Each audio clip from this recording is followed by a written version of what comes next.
Sir போலாமா sir? தாராளம். போலாம் G.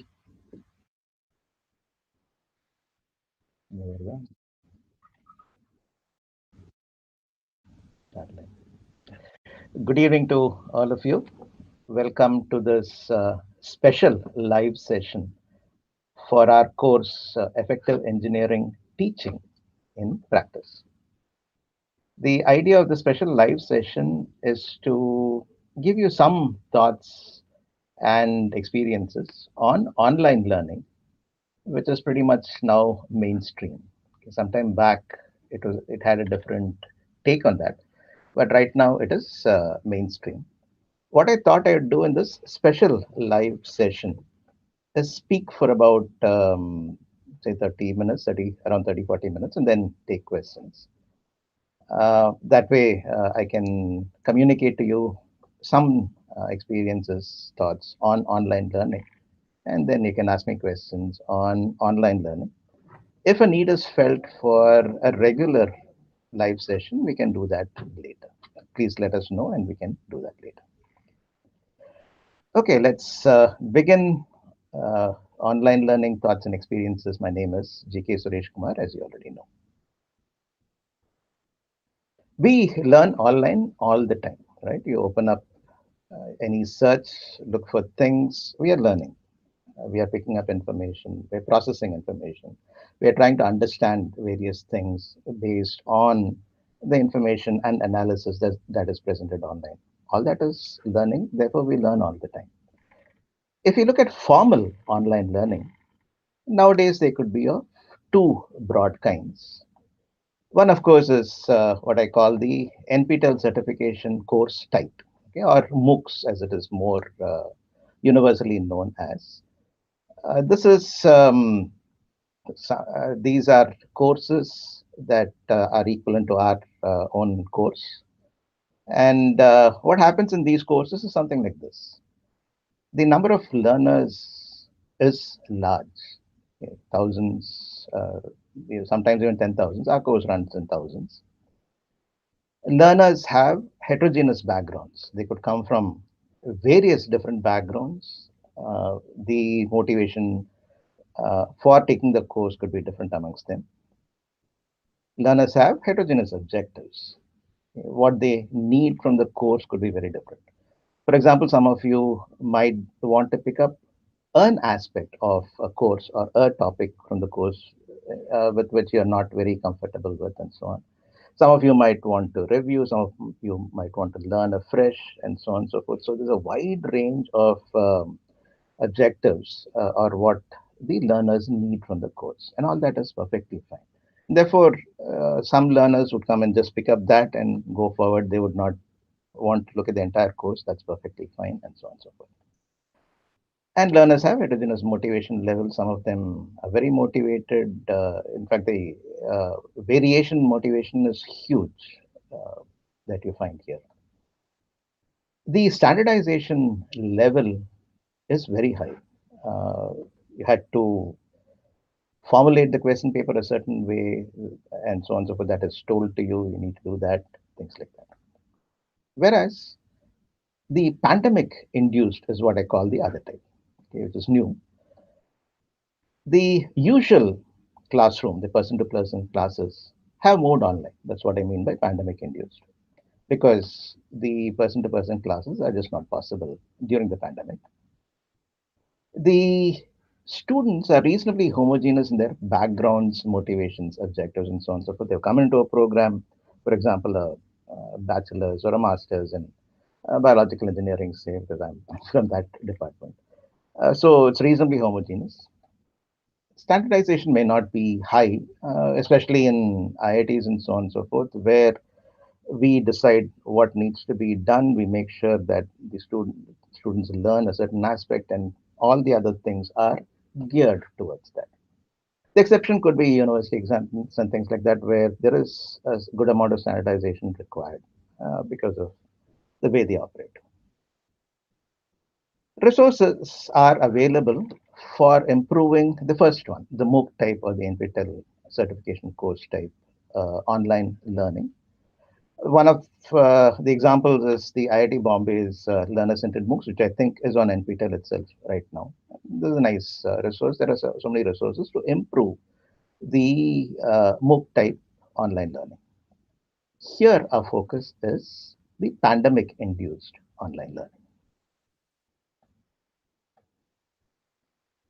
Let me briefly run you through what happened last year so that we refresh our memories, we set our base for further discussion. Our country went into a pandemic induced lockdown during the last week of March, 24th March to be precise, last year. There was an initial 21-day lockdown which got extended continuously. Kind of relaxed after a little bit, but the lockdown was on. The students are still not back in our classes, for example.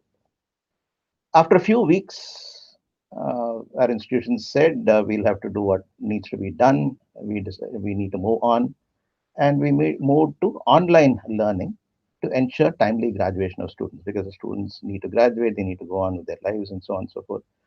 And that was the main motivation then. When we went into lockdown on 24th March, IIT Madras had about 5 weeks of instruction left. And suddenly everybody moved online after a few weeks, right, in the middle of the course. And the people who were teaching were to continue online teaching also, right? Therefore, most faculty members tried to do the same things online as in a physical classroom on campus. That's natural because the sudden move, that could not be avoided. And because of that, people just started doing the same thing. Whereas some of us with some online experience, say teaching NPTEL courses or something like that, we made appropriate changes. We knew that online is different, right? We'll come to that in a little bit. And therefore, we made appropriate changes essentially to improve the effectiveness. We will come back to this in a little while.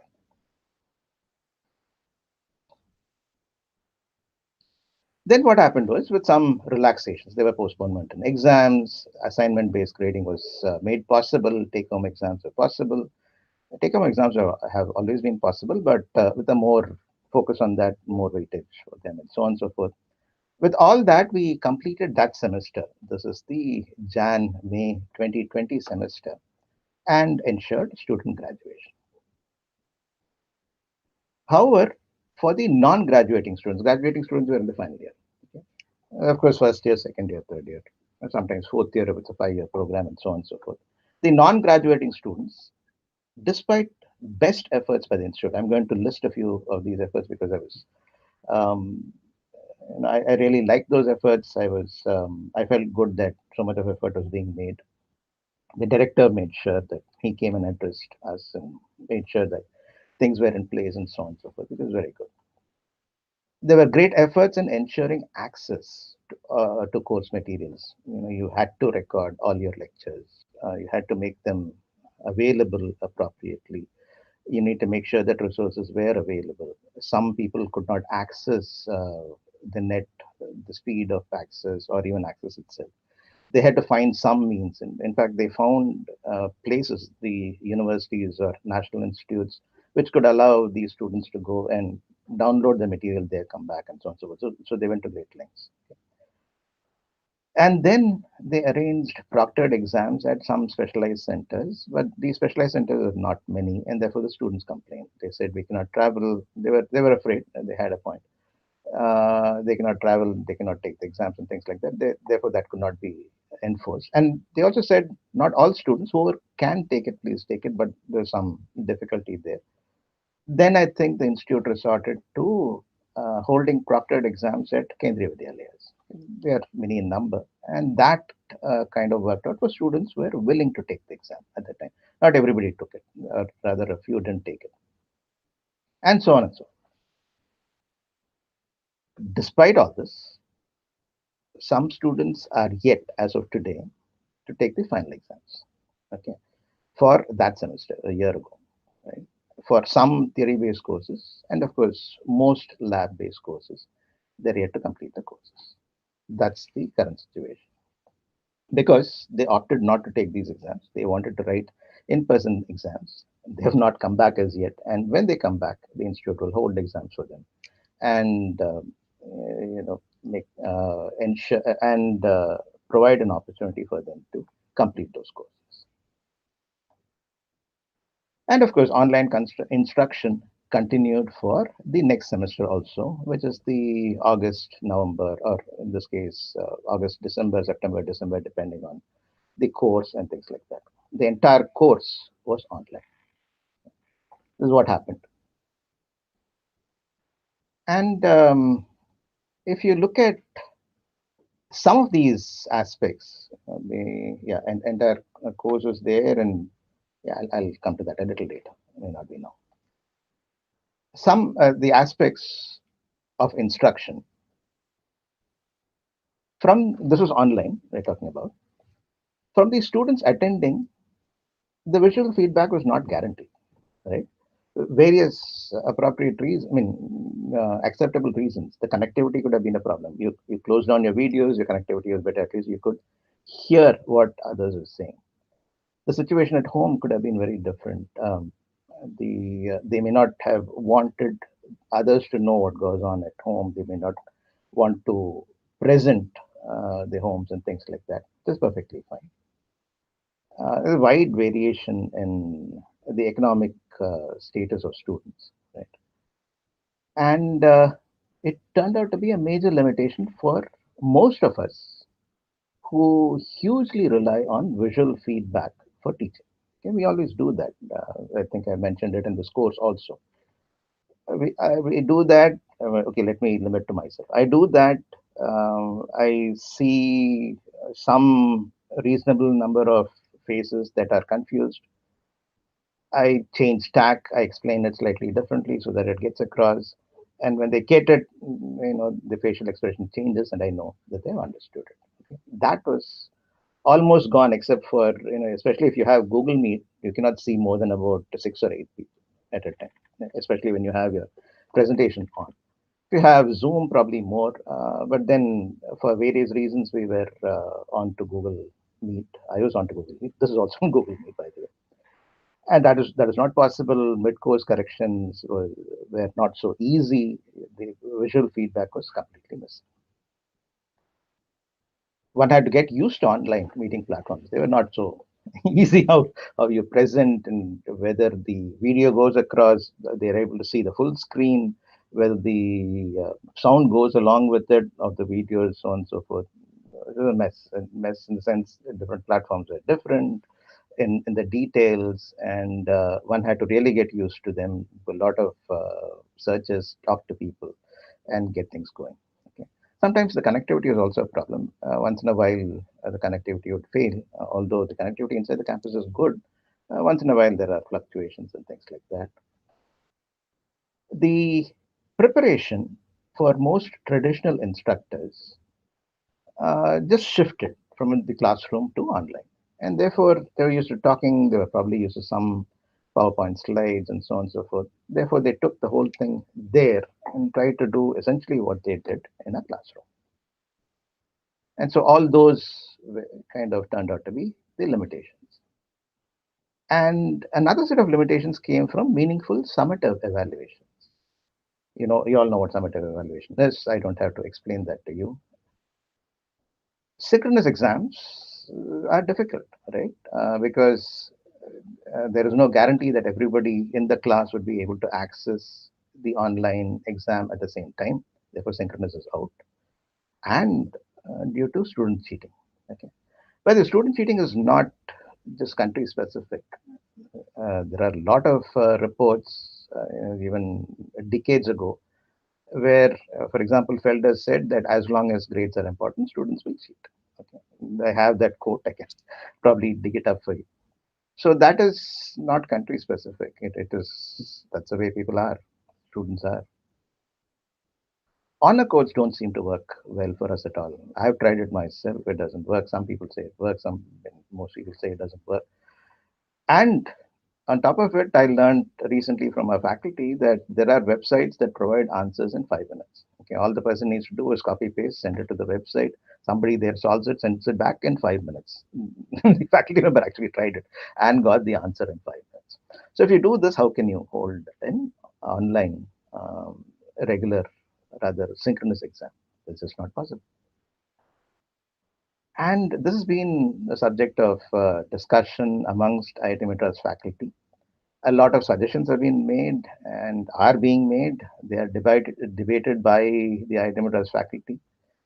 For example, some included TV or using a teaching assistant to invigilate 10 students at a time using the cameras that on the student side and so on, the laptop cameras. Revealing one question at a time. You give one question, then the student solves it, sends it back, and only then the next question will be available.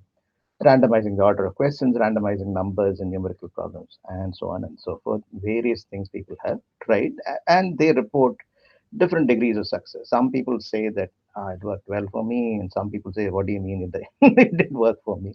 and so on and so forth. It's been only what about less than a year, right? So these things are new.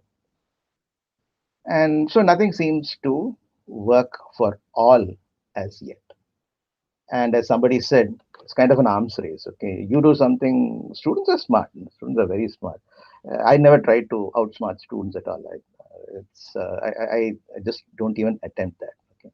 So they'll figure out ways. And so you do something, they do something, you do something else, they do something else. So it's some sort of an arms race that goes on. There is just no, I don't see a point in that. And as a result, the students, faculty members, institution administrators, parents, they're all affected in the learning process. There have been some studies in the literature. Some early studies came out as early as May 2020, which means the work must have been written up in April 2020 in some journals. Okay, the first reports are actually quite positive. If you read them, they said, "Ha, online learning is great. We should actually move some of our regular courses to online whenever we resume and things like that." There were certain advantages that were mentioned and so on and so forth. This is within a month of lockdown. But over time, people started realizing things. There were major effects on students. Some of them included access difficulties, of course, demands at home. I had a student who needed to go and work in the farm. Father was an agriculturist, and initially I didn't believe because the student wanted some postponement and things like that. And I said, get a note from your father. The father actually called and said, yes, whatever he says is true. Then I had to believe him. Situation at home because many family members were affected by the pandemic. They even passed away, unfortunately. So, yeah, multiple family members passing away, it's not easy for a student to handle. Huge inequalities that I just mentioned in terms of access, in terms of economic status, and so on and so forth. And a some inability to cope, sometimes a huge inability to cope in some students. They were wondering what to do, that kind of a thing. There were mental issues as a result of that. And there was a major impact on learning. And of course, there were a lot of effects on faculty members also, the teachers. Most were inexperienced with online learning, right? And they had to suddenly switch. Even for the ones with experience, for me, I've done what, 10, 11 years of NPTEL courses. My very first course, which was not a certification course, it was a regular course, 40 lecture thermodynamics course. That was 10, 11 years ago. I recorded the lectures for that. And even for me, it was a big jump. I was excited to try this out because I could see possibilities, I could see huge differences, I could see challenges, and so it became very exciting. And this is it was a big jump even for people with experience. Faculty burnout has been reported in the literature. The situation at home could have been very different from what they were used to, and in the middle of that they needed to go and take classes and things like that. Whatever talked about for the students could have been equally applicable to the faculty, and as a result, ineffectiveness in ensuring learning happened. So all this happened because of the way things happened. We didn't have much of a control over it. We had to suddenly move. We did the best that we could. And as a result, these things happened, which affected learning.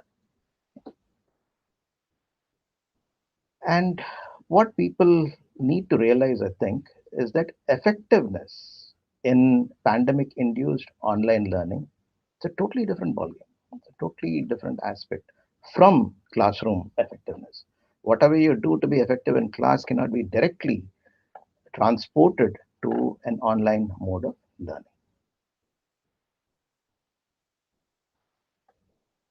I'm going to relate a few personal experiences now. Just going to take one course. I taught the transport course last semester. I'm going to take experiences from that. I am teaching this semester, but it's still in the middle of the semester, so it's too early to talk about it. It's a different kind of a course that I'm teaching this semester. I'll talk about my personal experiences last semester. As I said, I was very excited to try things out. I have 28 years almost, yeah, 28 years of experience in teaching, 10 years plus in online teaching, NPTEL courses essentially. Despite that, I was excited as a first timer when I realized that I needed to teach online. And what I'm going to show you now, I'm going to stop sharing this and show you a PDF, which is some brief course information. Let me stop sharing and go to that.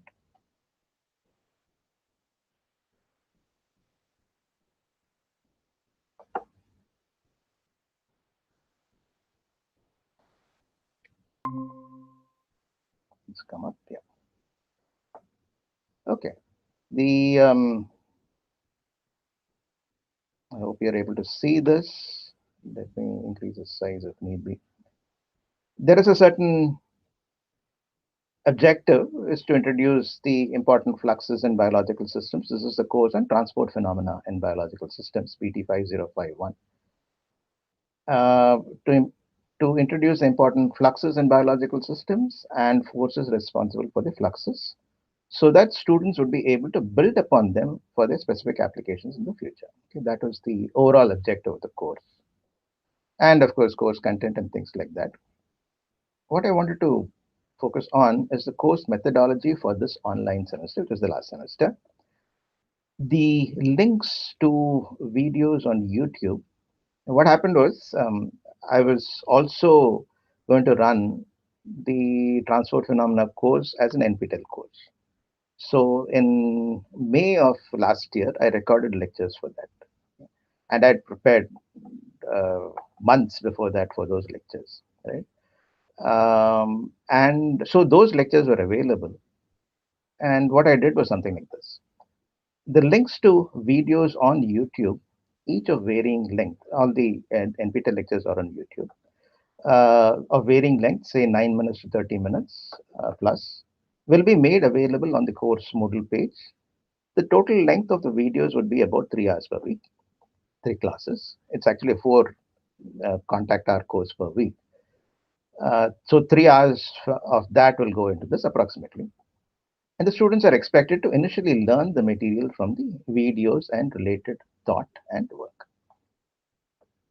There will be a discussion session online through Google Meet on Thursdays at 11, which is a scheduled class, which is the fourth hour, or three, if you leave out 3 hours for the videos, this is the fourth hour, which all these students are expected to attend. The first 10 to 15 minutes of the online discussion class will be spent on a quiz. You can realize that it is flipped learning, right? They pick up the material elsewhere, and in the class, we discuss. And you also know that the incentive quiz is a part of flipped learning. Otherwise, that's an integral part of flipped learning. Otherwise, it's not very effective. So, the first 10 to 15 minutes will be spent on a quiz, which tests the learning of the weekly learning material. And they're supposed to do it through a Google form and things like that. The remaining time will be spent on discussion, relevant games, okay, solving problems, and so on. Also, the students will be assigned problems to solve. Students can discuss with each other or the TA to solve the problems. The emphasis will be on learning by the student rather than providing ready made solutions. The solutions need to be submitted by the relevant meet lines to the TA. The effort needs to be unique to every student, even if that the student is unable to solve all the problems assigned by the meet line. So the grading is on effort. They are free to discuss with anyone. And even what I did was after the first 1 or 2 weeks, I realized that the main idea of this incentive quiz is to make sure that they learn. Okay. So I made it open notes, right? My thinking was if they don't know the answer, but if they know where it is, let them go and look at it and then write it. Okay. These are a learning opportunity, right? And so they look at it again, they learn better, and so on and so forth. And as long as if you haven't seen the videos, you will not know where to look for in 10 minutes. That's out.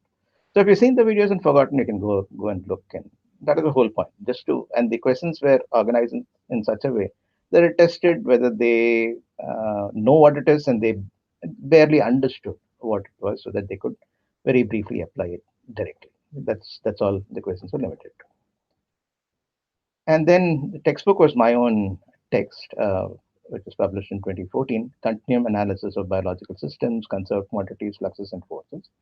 This is we have a copy in our library, therefore I give a link to the students usually, and all this is details. Whereas for this that semester alone, since they could not access that, they had to be on campus to access that online edition. And for that reason alone, just for this course, I had made it available on Moodle. And then comes the evaluation part. Okay, yeah, fine. I made it very clear that the learning is the most important aspect. Performances in synchronous exams and summative assessment are not important. It is ideal if the grade reflects the learning. This was the philosophy behind the evaluation scheme. The pre-discussion quizzes, which are most of which were open notes, 10%, right, before at the beginning of each discussion class. Assign problems which are essentially graded for effort so that they pick up how to solve problems, 10%. And something called a CF, CFA exercise. This class knows the CFA exercise. The semester long exercise, it's 80%. Okay. Just to, okay, assign problems, I think we talked about it. The CFA exercise, just to refresh your memory, students need to choose a problem of relevance to the industry or any human endeavor and analyze it using the principles learned in class. This is an open ended exercise and designed to develop the skills of choice, focus, and analysis in students.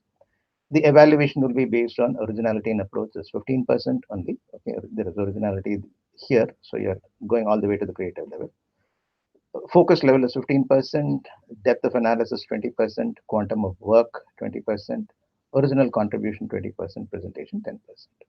A concise report submitted a week before the last day of classes will be evaluated, and it will help if the problem is chosen well in advance and sufficient time distributed throughout the course duration is devoted. What I needed to do, I needed to tell them after first few discussion classes, pretty much every class I used to remind them about the CFA. Have you started working? You need to spend time on it. The choice is the one that will take the longest time. That's perfectly fine. It will appear as though you're not doing anything, but that's perfectly fine. That's a part of the exercise.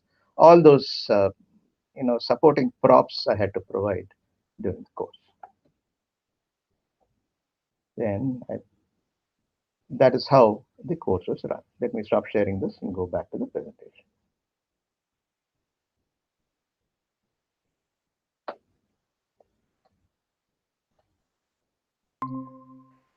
So, when the course was run this way, what was the result? Well, that's what we're going to see now. Okay. Remember, it's only one semester that has gone by, and I hope you're able to see this. Okay. I need to stop sharing and go to another PDF.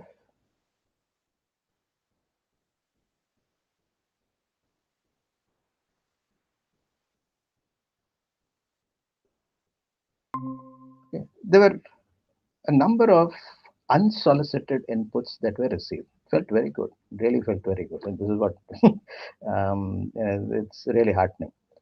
And I'm just going to read one, which was received through email, all on his own. Hello, sir. Hope you're doing well. I'm writing this email to you I'm sharing this right. Yeah, I'm sharing this. I'm writing this email to you as a token of appreciation for the efforts that you had taken to conduct this course in the online mode. And I would like to say that for me, Transport Phenomena was the course best conducted in the online semester. The course was very aptly structured to fit the online mode of teaching, starting from the weekly workload distribution, which was flexible enough to be altered when students were feeling overburdened, up to the final assessment, the CFA exercise. The idea of using a comprehensive assignment, which lets the student explore the subject on his own, I feel, is the best method for evaluation in general. But even more beneficial during times like this, when conducting fair online and or offline exams is a daunting task for the administration. Not to mention that it takes away the anxiety and stress which is undeniably associated with exams and replaces it with a fun way of exploring the topics. As you have already said, students remember the CFA exercise even after many years.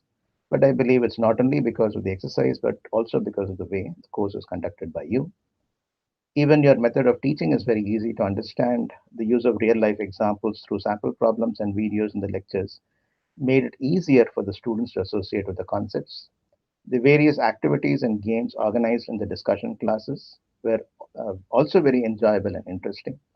I'd like to thank you again for making the students' lives a little better in these tough times through your course, and I hope that I'll get to learn from you or work with you in the future.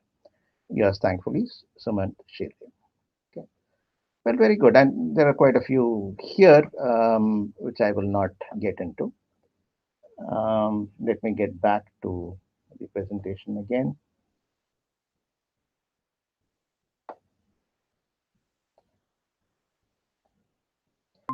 There's one more, interestingly, from the student who took the course the previous time it was offered, which was in 2019. Okay. The student took it on a regular mode. Her name is Sankalpa.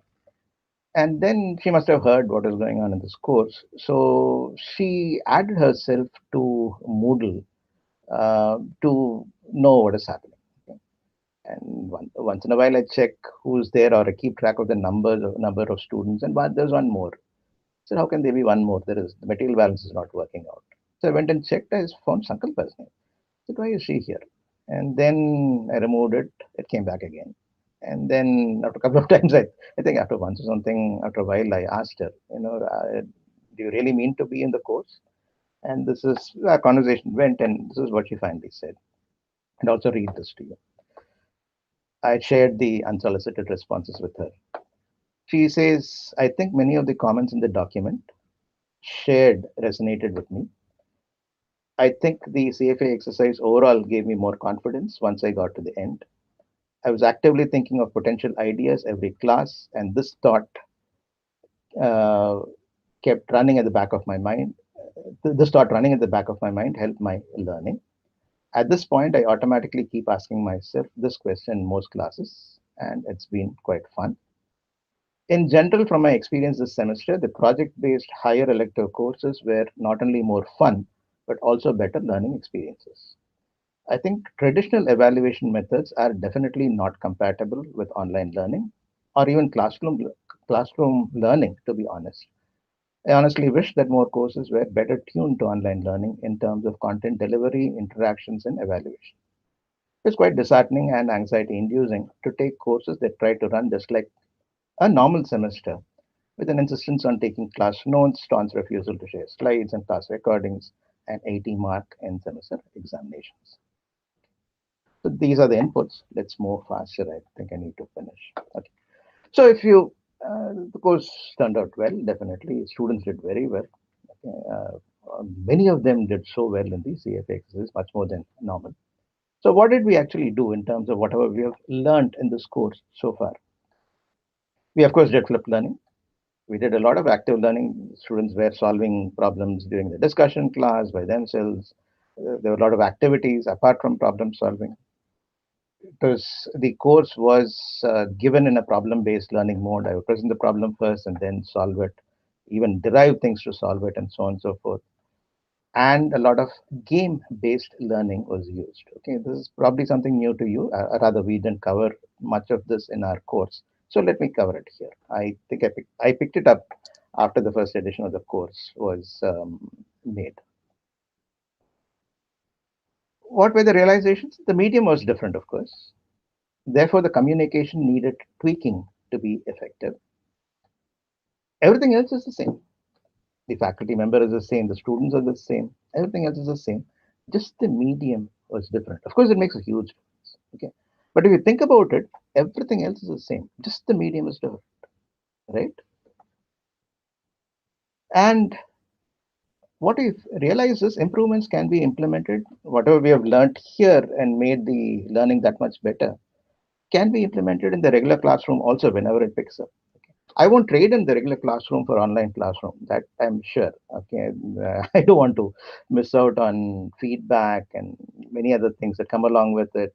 The opportunity to mentor and things like that. Students need mentor, and but a lot of things that we have learned in an online mode, which we can take back to the classroom mode also. Let me present a couple of games very quickly. Let me run through it. I did a crossword. I played a crossword with them, with both quick clues as well as cryptic clues. Remember, this is a transport course. So concentration gradient is an example of this prime mover, one across, seven and five. Okay, you can work this out if you know. If you're interested in cryptic clues, if you look at six down, which is a five-letter word, a beach ornament basically used for analysis. Okay, we did shell balances in class as an important tool, and of course, shell is also a beach which can be worn as an ornament, and so on and so forth. So it was good fun. People liked this. And another game that we played was word jumble. Okay, if you jumble this, you get the correct word, and you see a few of these grayed out. If you jumble the letters that are given there, you get a word that answers this particular clue or that answers this particular clue, a differentiator of fluids. I could even get creative. Let me try to play this video for you. Just a very short clipping. I don't have time. I first played this video, which was floating around on social media at that time. WhatsApp essentially is where I got this. So when I was watching this, I said, why not try this out in class? Therefore, I did this. Let me play maybe a minute of this and get working.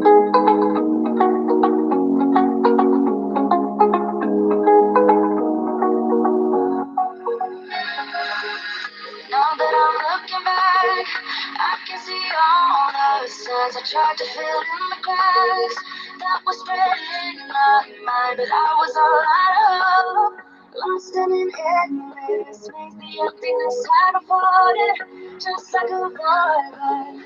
You broke the coldness somehow.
10 ஆயிடுச்சு. yes sir.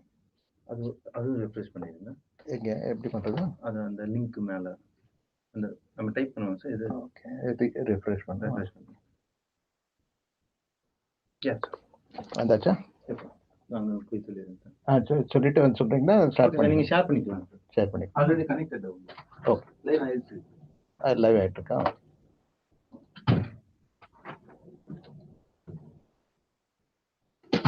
Okay, நான் வந்தாச்சுங்க.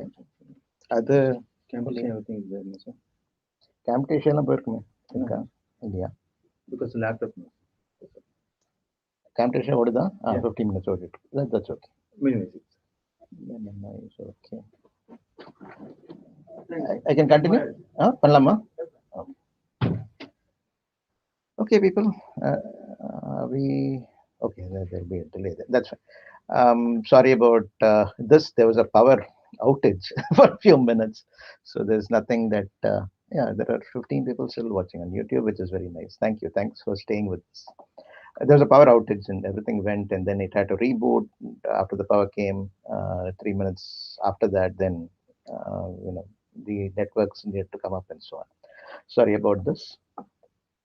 The coming back to this, so I played you some creative doodles, right? And then I said, develop a doodle related to transport phenomena aspects.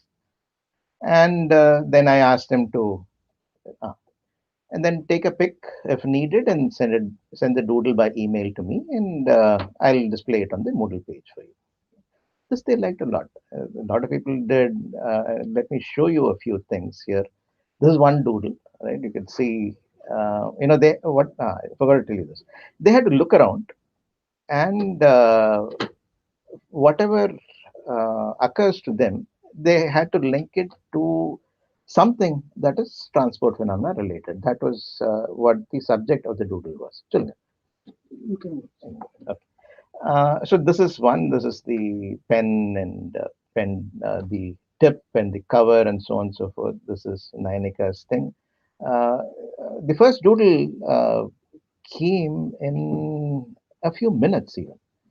Okay, and that was a packed bed which the person saw in some of the pebbles that were lying around. So he drew a box around it, and he could see a packed bed in that, which came immediately. This is Nayanika's thing, which came after some time.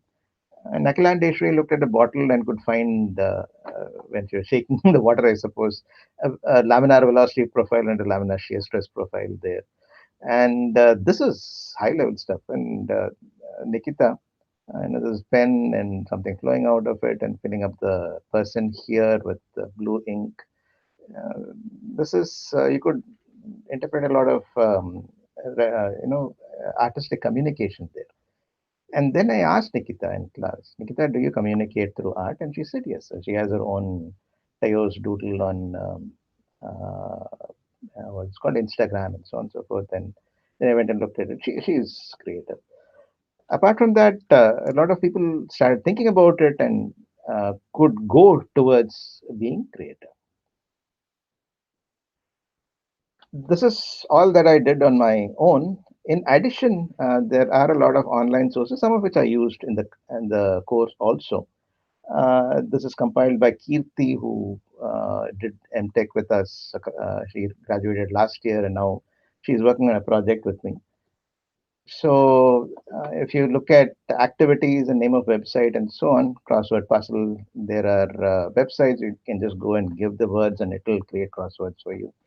There are various puzzles, board game, quizzes. You could create fun and interactive quiz with a leaderboard showing up the way people are progressing and so on and so forth. It's fun.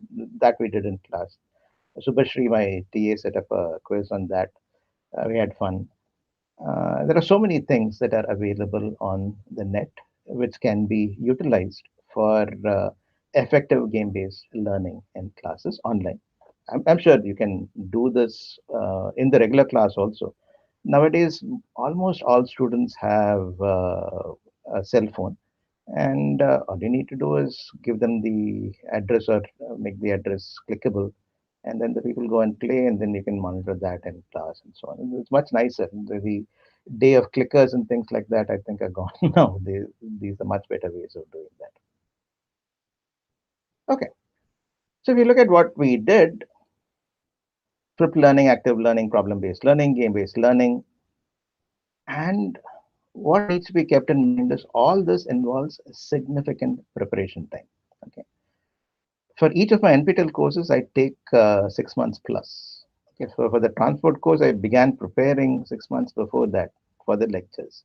This is despite the fact that I've written a book on that. And it's not just any book. This is a book which has a foreword from the author of a paradigm shifting book in that area, Bird, Professor Robert Bird. He wrote the foreword for my book. So it's a decent book. And even after all that, if you want to create a course online, it takes that much time. Why? You'll have to start thinking in terms of how well you need to communicate. You don't have any other means, especially when you're doing NPTEL courses. We just speak and we hope that the other side understands, which means your communication should be at that level. To achieve that is not so easy, or rather it takes time. Okay, so typically I spend months preparing for any new online course, and therefore the preparation time needs to be significant, and it needs to be made appropriate for the online medium. We need to start thinking appropriately. My typical examination paper is open notes. If I had time, I'd have showed it. I'm not going to show it. It's all problems. It's all numerical problems. It's open notes. People can look at their notes. You look at the formula. They don't need to remember anything. And then, so I take them to a higher level, even in my regular exams. Okay, that's what I do. Also, I don't believe in exams. I do full justice to exams, and they're open notes. Despite that, in this online version, no emphasis was placed on closed-ended problem-solving based summative exams. Okay. And this we can do, some IITs can do, some deemed universities can do, and so on and so forth. Uh, in fact, I go into the class, the first class, I tell them, students, I don't believe in exams, but the system that I'm a part of believes in it, and therefore I need to do things. Just because I don't believe in it doesn't mean that I'll take it lightly. I'll do it full justice. I'll set papers, I'll balance them, I'll correct them with complete attention and give you appropriate grades. But I just don't believe it. Okay. Uh, and I take them to a higher level even in those exams. But despite that, here, there's no emphasis that was placed on closed-ended problem solving. I think we just give too much importance to that one skill. It is a skill. It is a skill that students need to have, but that's only just one skill. This may not, this freedom may not be available to everyone. The other relevant universities can consider summative exams as something to be done. Okay. If you think about it, exams are actually not a learning need. It's a society's need. Okay. The society needs to have some measure of one's learning. Okay. Whoever is hiring them, parents, and so on and so forth. And that is the purpose that summative evaluations fulfill, right? Mostly, I believe. The rest can be taken care of with formative assessments. Or you get the summative assessments to reflect the level of learning. There's just no point in giving closed-ended problems alone, which develops one skill, which is some limited learning, and then the grade is there. And when that happens, it's essentially competition. So the grade is actually reflecting the competition level rather than the learning level, which is something that I always felt uncomfortable with, always in the sense for the past 23 plus years. I felt uncomfortable with that. Tried to change it. Systems are not easy to change. And then I said, fine, if I cannot change it, I'll stick to the system, but still make sure that learning happens. Here, I could break that mold because there was institutional approval for giving high weight to such exercise towards a grade. So I would request do not emphasize exams in class, even if they need to be done. Communicate that learning is supreme. This is all theory courses that I talked about. You could do even lab courses on the web. Okay. Let me very quickly show you that what is possible here. This is my last slide. I'll quickly show you that and then come back to this.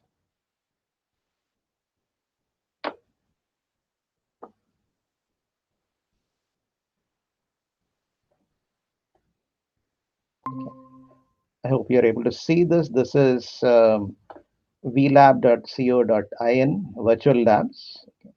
I was fortunate enough, I am fortunate enough to be associated with this on an advisory, overseeing mode. It's monitoring mode. I'm on that committee for the past 10 years. This is a 10-year long effort, and we are right now in the third phase of virtual labs. I can tell you that some of the best minds and efforts have gone into creating these labs. These labs, as we speak, are being used in many countries across the world, including our own country. It is not well known, and that's the reason I'm telling you this. For example, you can read all this. It's quite easy to see how you could do online labs in computer science and engineering, for example, or maybe electronics and communication to a certain extent.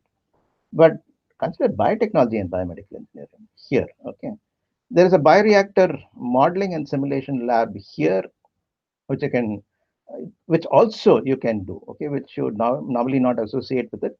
With a certain extent of learning, may not be the same as handling a bioreactor physically, but with a certain extent of learning, bioinformatics probably makes no difference. Okay, almost no difference. Because if you look at this virtual lab, retrieving data, sequence data from Entree, locating interest, whichever you want to pronounce it, locating the chromosome of a gene. All these are online efforts. Okay, these are available as lab exercises, and all these can be done online directly. Let me get back. I wanted to spend some time on it. Things didn't go the way things are planned. That's okay. And then where was I? I need to go back to this way. Yeah, meeting here. I need to stop presenting. Okay.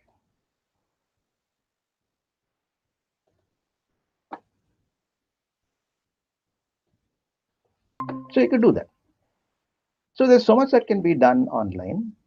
So much so that day before yesterday's paper, which comes out our time yesterday, this is an opinion piece on in the New York Times. Okay, the author actually says, "I actually like teaching on Zoom." Okay, it's a balanced article. You might want to go and read that. There may be less human warmth, but there can be more human connection, is what the person says. The person goes into some detail and then, of course, presents both sides of the coin and so on and so forth, a balanced opinion. And therefore, if we place a focus on learning and by placing ourselves in the student's position in terms of thoughts, in terms of feelings, empathy is very important in this case, especially during the switches and so on and so forth. Okay. There's no point in just putting in seeing things our way. There are students there. Okay. So by doing these things, by focusing on these things, I'm sure we can do our best with ensuring effectiveness even in an online learning mode. Thank you very much. Let me take questions. And yeah, we're a little beyond time. That doesn't matter. We can go further. I don't have anything immediately coming up. Let me see whether you have any questions. Go ahead, please. Are there any questions here? Good evening. Thank you. Thank you for all your wishes. Good evening to all of you. And thank you for your very kind comments. Wonderful session and so on.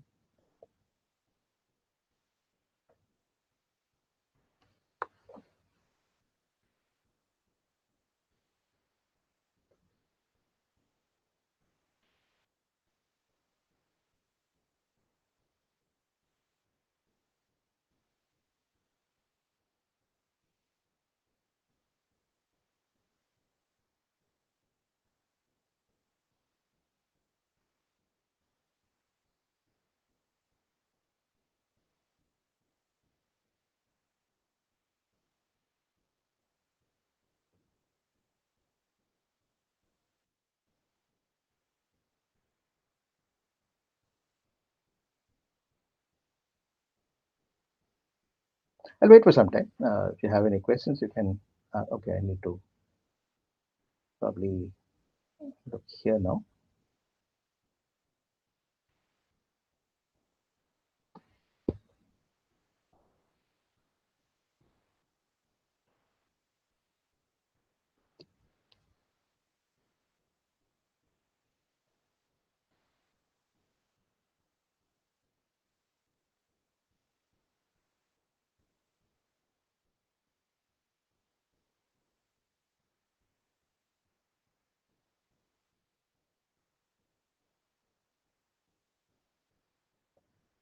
is exam open notes. We didn't have an exam. We didn't have an exam. Rather, we had evaluations. Yes, we had a semester-long exercise. Yes, we did not have exams that consisted only of answers to write and closed-ended problems to solve. That is what we did not have, and therefore I didn't have to worry about closed, open notes, closed notes, synchronous, asynchronous, nothing. So I've completely eliminated that. That's what I'm trying to say here. Any other question, please? That was Anil Rajput asking, is exam open notes? Yeah.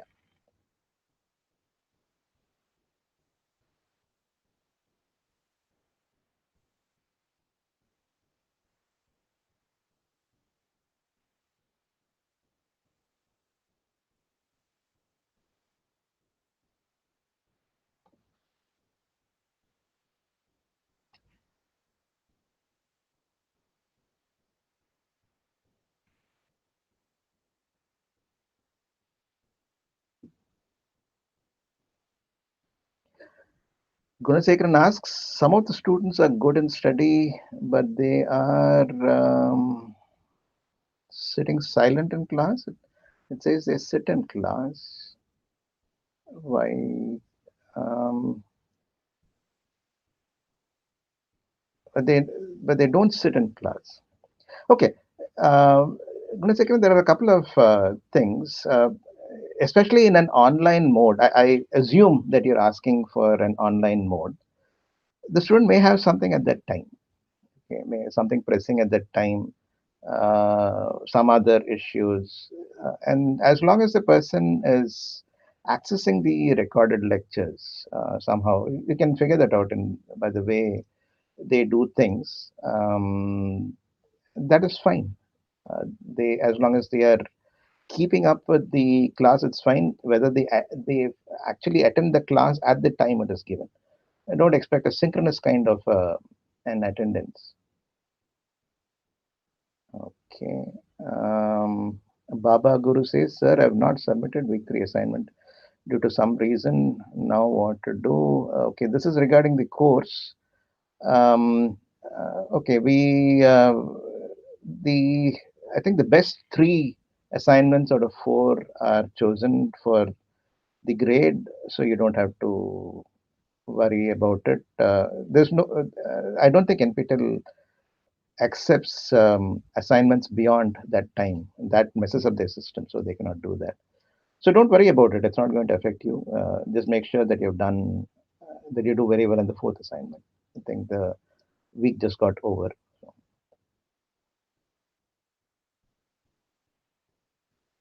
any other questions?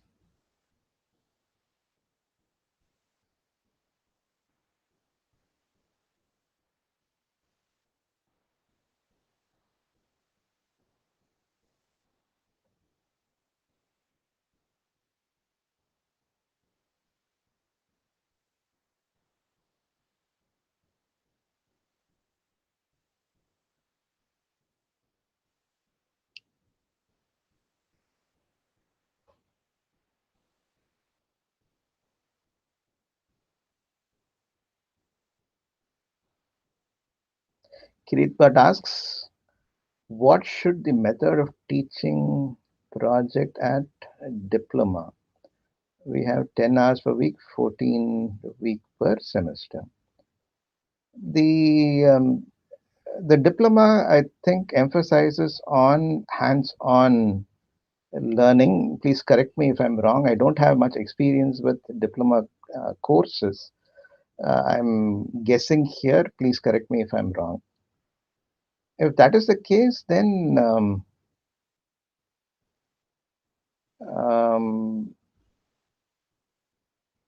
probably, I mean, if it is like a workshop or a physical lab that cannot be done online, we are waiting. We're just waiting for students to get back so that they do.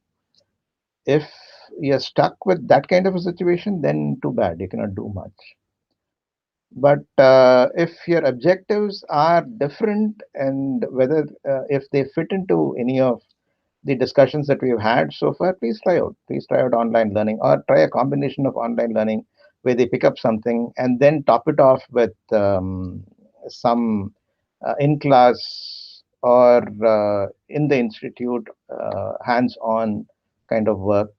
I'm completely running blind here. I don't know what kind of projects the diploma people do. If you can clarify that, I can add something more. Deepak Sahu says, "Sir, this exam is objective or subjective? Which one? I think we are mixing and matching. You're talking about the course, is it? NPTEL courses. Why? Okay. Um, Let me. You're talking about our course. It is objective. It will be on the same lines as that of your assignment. Then Baba Guru says NPTEL courses Swayam can help me to get a job. I'm told yes. The certificates carry good value, is what I'm told. That's the best that I can tell you now. Any other questions?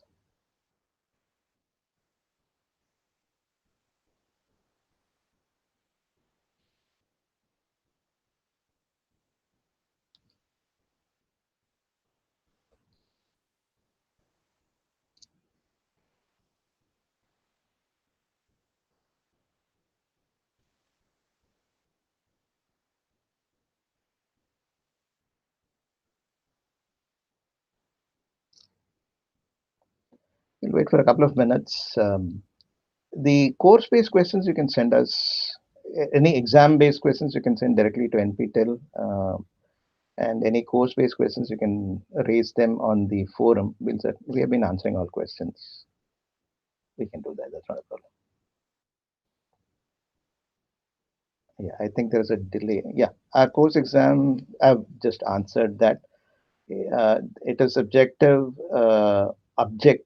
and it will be on the same lines as the assignments. Yes.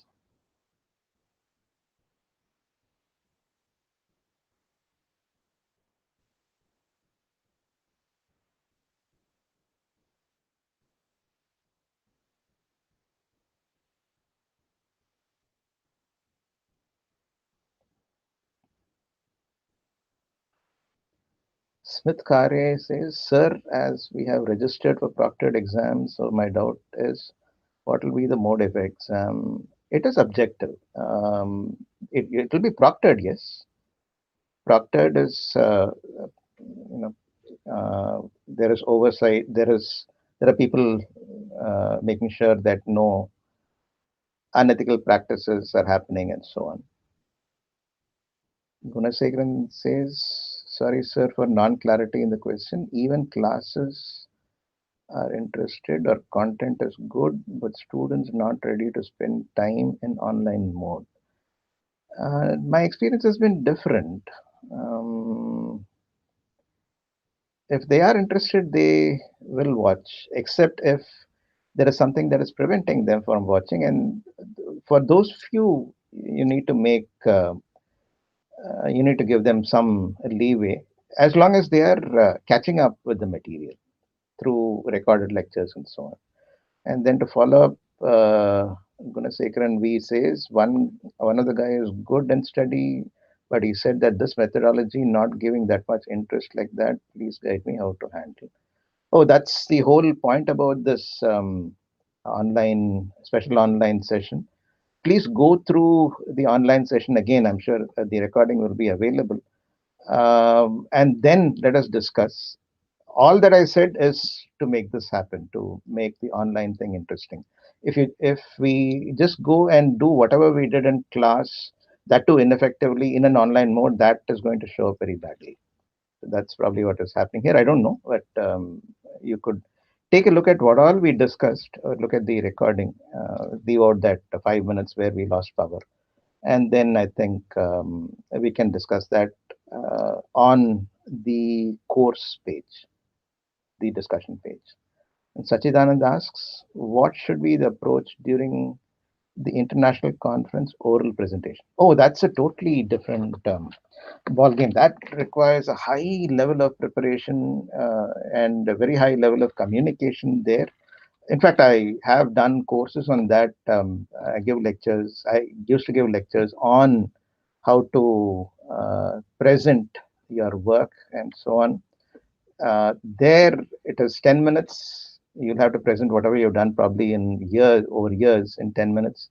Therefore, your story needs to be appropriately made, and you need to communicate that in about 10 slides and about a minute a slide. A lot of thought is needed as to how to structure it.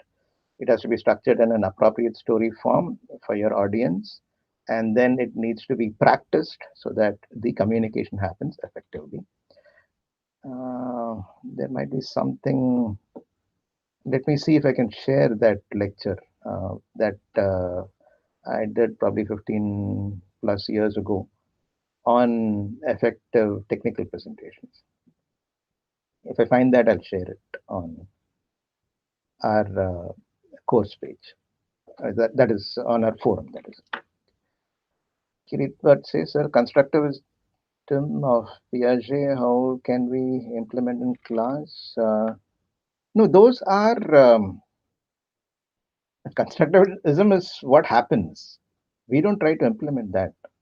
I don't think that's the point there. That constructivism is a theory of how learning happens, right?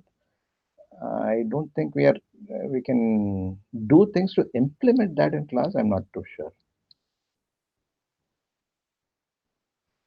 Any other question? That is to understand how it happens, so that how it happens in some people at least, so that we can be aware of the mechanisms and orient our organization of material appropriately. That's where it will come in helpful.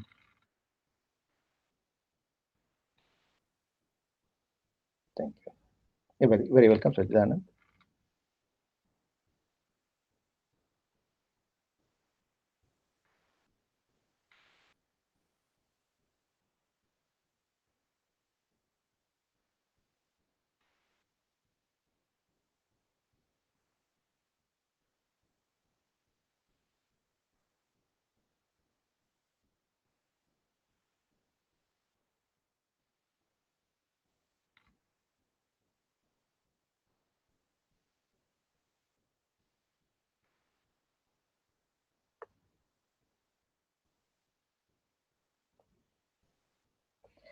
Okay, people, I think we can close things now. If you have further questions, please raise them in the discussion forum, ask a question, and we can take our discussion there, or continue our discussion there.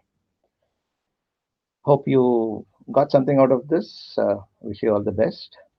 Last question. Could you give some tips about course objective preparation? Yep. I think since Professor Prasad has handled that, you need to raise that with Professor Prasad. I would feel most comfortable if Professor Prasad answers that question. I can say whatever I know, but I don't think that would be appropriate, given that Professor Prasad has handled that here. So please raise them. If there is a need for a live session, regular live session, if we get enough inputs, we will have another live session where Professor Prasad will also be here along with, I mean, all three of us will be there, and you could ask us questions along with Krishna Priya and so on. Yeah. Okay. Okay, people. Thank you very much for sticking despite the difficulties in the middle. I wish you all the best. Bye.